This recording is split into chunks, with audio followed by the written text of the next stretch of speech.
Bonjour, nous sommes chez BlackBerry, la conférence BlackBerry RIM, le constructeur canadien qui présente son BB10, BlackBerry 10. Alors cet OS, on l'avait déjà vu en octobre dernier, vous avez fait une grosse vidéo de 8 minutes sur toutes les spécificités de cet OS. Là, on va plutôt parler des terminaux, des smartphones.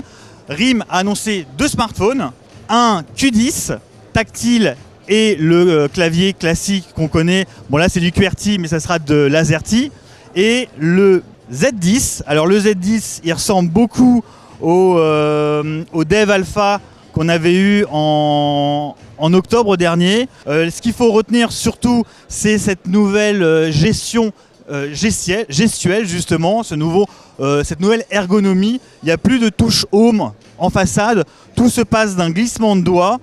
Et voilà, on peut voir par exemple mes notifications qui sont sur le côté, l'accès à mes mails, le multitâche. Voilà, tout se fait d'un glissement de doigt avec différentes applications. Tiens, c'est bien, je parle des applications, il y en a bien 70 000. Hein. Ça, c'était un engagement de RIM. Il y a bien 70 000 applications disponibles. La plupart, c'est les applications les plus populaires, c'est normal. On va rentrer rapidement dans les specs. Alors sur le Z10 qu'on a là, c'est un écran de 4,2 pouces, un écran LCD de 1280 par 768 pixels. À l'intérieur, on a 2 Go de RAM, on a 16 Go de stockage interne. C'est extensible via un slot micro SD. Il y a aussi une sortie micro HDMI. La solution hardware, c'est du Snapdragon S4 double cœur à 1,5 GHz. Concernant la dispo, ça sera février pour celui-là. Donc on va bientôt le voir arriver chez nos 3 opérateurs. Si petite précision, il est 4G. Hein. Donc ça, c'est un élément assez différenciant pour tous les constructeurs. BlackBerry s'engouffre dans la 4G. L'autre, c'est le Q10. Voilà, on s'attendait à un smartphone avec clavier. C'est une grande spécificité de RIM. Moi, je trouve ça très intéressant parce qu'on est sur des form factors assez convenus.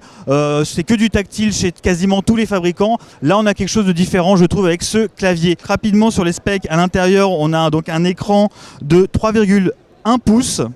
La définition, c'est du 720 par 720. À l'intérieur, c'est comme le Z10, c'est un Qualcomm S4 donc un double cœur à 1,5 GHz. Il y aura également 2 Go de RAM en stockage et 16 Go de stockage interne, qui a un slot micro SD pour ce Q10. Voilà pour les grosses spécificités. Ces 2 terminaux sont compatibles 4G, donc 4G LTE. Évidemment des caméras, donc on a 2 mégapixels en façade, on a 8 mégapixels à l'arrière. C'est évidemment Bluetooth en version 4. Je l'ai dit, le NFC.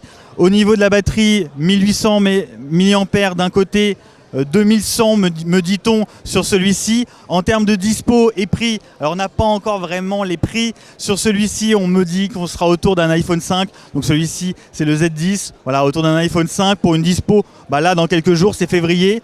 Sur le Q10, donc écran tactile plus clavier, on sera plutôt aux alentours de mai avec un prix qui sera sensiblement inférieur. C'était Alexandre Billot pour CNET France. Merci et à bientôt. En vidéo également sur Dailymotion YouTube et en podcast iTunes. Retrouvez-nous sur Facebook /CNET France et sur Twitter @CNET France.